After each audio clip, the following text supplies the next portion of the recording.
Hi everyone, Kim here, and thanks for tuning in to another episode of Smart Fox TV. Enjoy!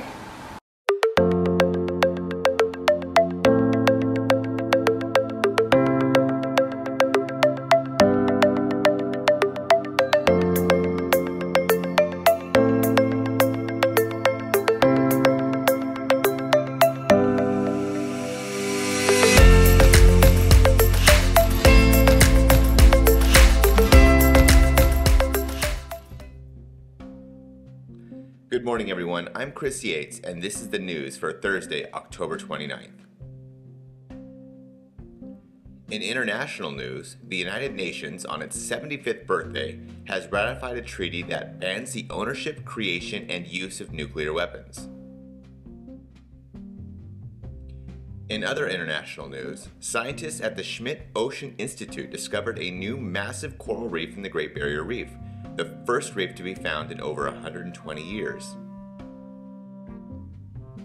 In national news, specifically in California, a new bridge crossing the 101 freeway will be built in order to allow local mountain lions a safe way to cross this busy stretch of freeway. Finally, on the tech side, Cyberpunk 2077, a highly anticipated video game from the makers of the Witcher series, has been delayed again now until December 10th of this year. Thank you all for watching. I'm Chris Yates, and this has been the news. Welcome to a Halloween edition of True or False. Jack-o'-lanterns were originally made from turnips. In medieval times, owls were thought to be ghosts. Halloween is the third highest grossing holiday after Christmas and Valentine's Day. Trick-or-treating came from the Celtic tradition of leaving food out for spirits in October. Come back and find out which ones were true and which were false. Welcome to part 2 of my interview with the Director of Athletics, Dalton Hunkel. So what do you suggest for athletes and to be prepared for this collegiate in sports? Like, what are some of your things that you focus on? My biggest thing that I always tell my young student athletes is time management.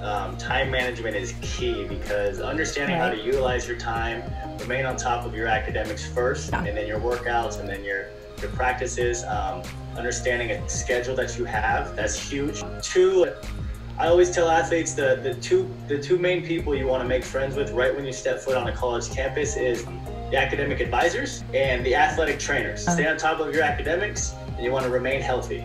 So I tell my athletes, live in the ice bath, take care of your bodies, utilize all the resources that they have for you at your high school and when you step foot on campus, because there's lots of resources out there for student athletes. Those are my biggest recommendations for the young athletes. Yeah, I would think that they probably would gear towards the classmates, but I think that's really good recommendation, especially the academic side. What would you say the kids like taking on to that? Yeah, I think that they have, and one thing I've noticed is the growth in the athlete numbers, but how serious they're taking their sport and academics at an early age. So yeah, even as a freshman in high school, take advantage of those counselors. Make sure you're taking the right courses, you're achieving the GPA that you need to remain Division I eligible.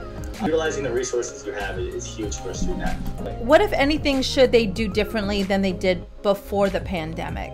Just remain positive, and then obviously remain safe and healthy. So I think we've learned from that, and I think beforehand, even more so now. Definitely just to remain safe, stay positive, and continue to work hard.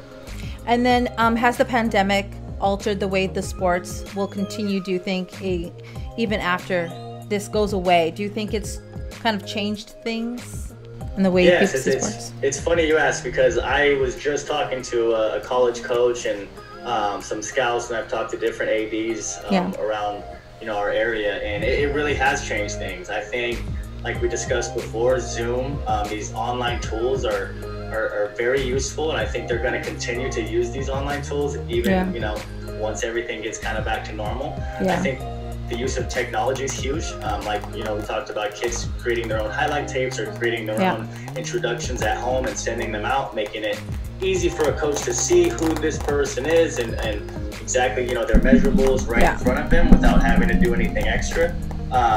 And I think obviously film study, like you mentioned, film study is huge right now because they're not able to see kids in person, so they're studying film from afar. And just the overall utilization of technology is definitely going to continue to grow. Do you see how things are going to go back together with sports? Like for example, NBA had their bubble, NFL's struggling with keeping their athletes, safe all the time, and it's become, a matter of word. Now they're like having a camera watching them, making sure they're not doing anything outside of practice. Like, do you see that also happening with college sports? Yeah, I definitely do. I think that the biggest emphasis is health and safety, and these coaches and in these schools, these colleges are going to play a big role in this, and utilizing what they have on campus to keep these kids healthy, to keep them safe, to make sure they're making the right decisions and the right choices when they're off campus, to keep everyone healthy during these times. So yeah, I could definitely see that changing a lot of what college was normally used to be like. Yeah, it's weird when you watch a college football game and you're used to 100,000 fans, and it's only 25% of that now. So it's definitely interesting. All right, cool. Thank you. Thank you so much. Bye. Bye. Welcome back to the Halloween edition of True or False. Let's see if you got all of these correct. Jack-o'-lanterns were originally made from turnips is true.